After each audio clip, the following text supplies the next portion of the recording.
Deus tem para nós um poderoso avivamento espiritual. A pergunta é: eu quero? Sinto necessidade?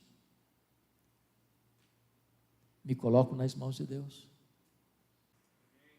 Meus irmãos, não tem nada mais perigoso para uma pessoa, para uma família, para uma igreja, para uma denominação, para uma cidade, para uma nação, do que Deus se ausentar dela.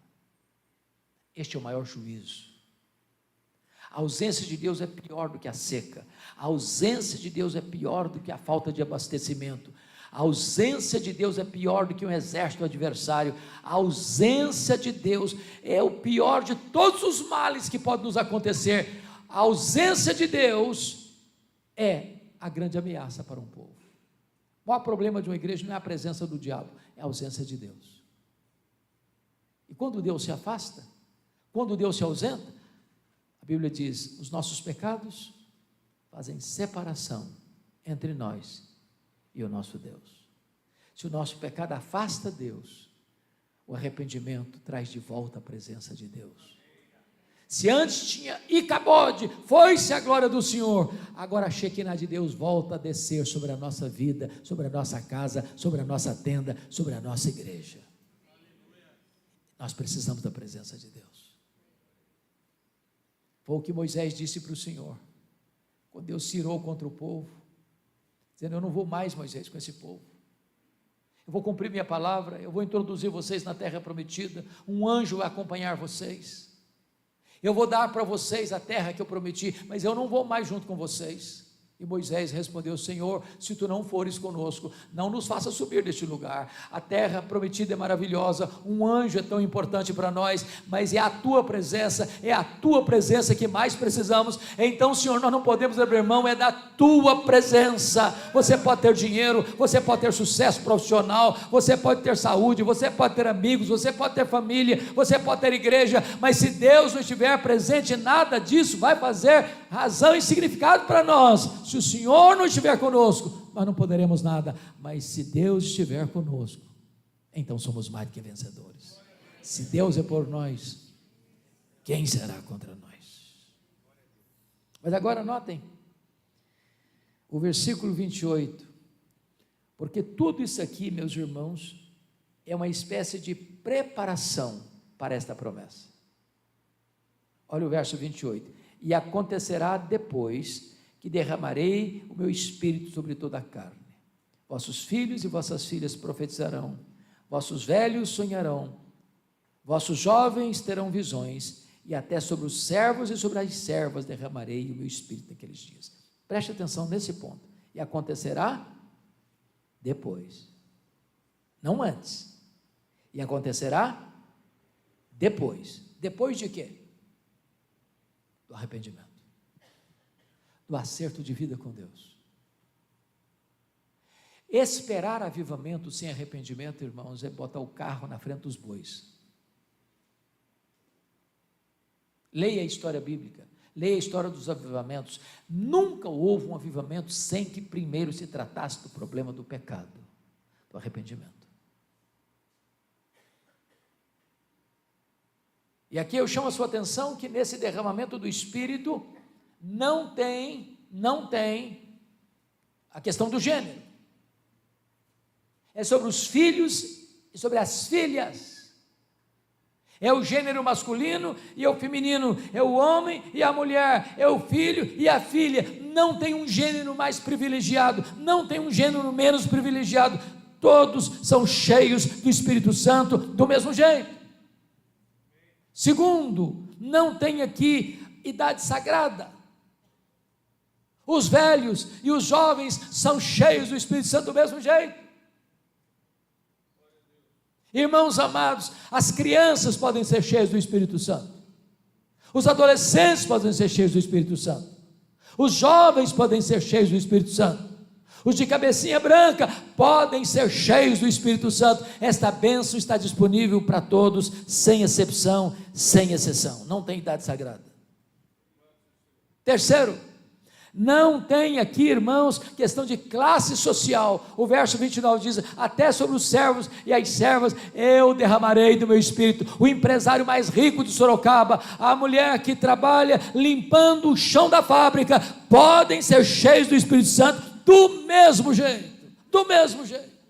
Louvado seja o Senhor. Agora notem: vossos filhos e vossas filhas profetizarão.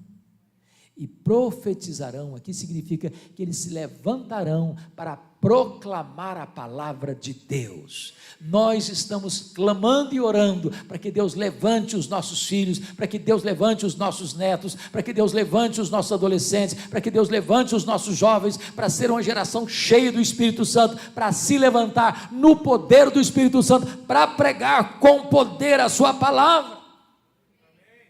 Segundo, irmãos, notem comigo, vossos velhos sonharão. O que significa isso? Não é que comeram muito à noite, sonharam bastante à noite, não é isso? Vocês bem sabem que os velhos, e eu posso falar isso, porque eu estou com a cabeça branca, têm a tendência de viver a vida olhando pelas lentes do retrovisor, apenas relembrando as aventuras do passado, as glórias do passado.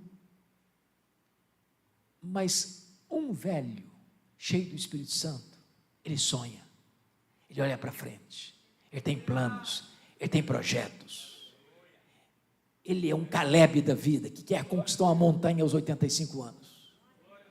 Eu quero dizer para vocês, irmãos, não tem aposentadoria no reino de Deus. Enquanto você tiver um fiapo de vida e fôlego nos seus pulmões, você está convocado a fazer a obra de Deus, você está convocado a sonhar grandes sonhos para Deus. Mas o texto diz que os jovens terão visões. E qual a característica do jovem? Ele tem força, tem músculos tonificados, mas falta-lhe às vezes a maturidade e a experiência. Mas um jovem cheio do Espírito Santo, ele tem visão, ele tem compreensão, ele tem discernimento, ele vê as coisas que os outros não estão vendo, ele olha para as oportunidades de Deus que os outros não estão percebendo, ele vê as portas que Deus está abrindo que outros não estão contemplando. E é assim que nós esperamos que os nossos jovens tenham grandes visões do reino de Deus, para fazer uma grande obra de Deus nesta geração. 700 anos depois, escritas essas palavras, 120 discípulos estavam no cenáculo em Jerusalém, todos perseverando, unânimes em oração, em cumprimento à palavra de Jesus: permanecei na cidade até que do alto sejais revestidos de poder. E então diz a Escritura que durante 10 dias eles oraram, unânimes, coesos, com um só propósito, aguardando a promessa do Pai. Era domingo, 9 horas da manhã, quando o Espírito Santo foi derramado sobre eles. Os céus se fenderam, um vento impetuoso entrou naquela casa, línguas como de fogo pousou uma sobre cada um deles. Todos ficaram cheios do Espírito Santo e começaram a falar em outras línguas as grandezas de Deus, e as pessoas foram se juntando e se juntando e se juntando, uma grande multidão, perguntando o que quer isso dizer. Outros com preconceito disseram: são galileus. Outros com zombaria disseram: estão bêbados.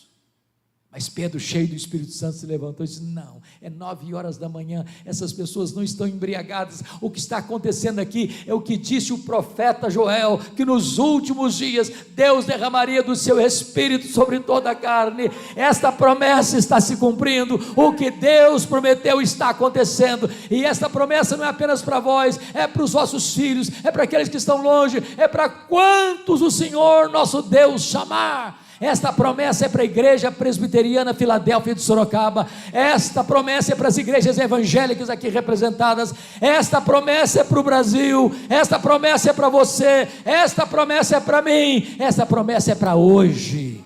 Deus tem para nós um poderoso avivamento espiritual. A pergunta é: eu quero? Sinto necessidade? Me coloco nas mãos de Deus.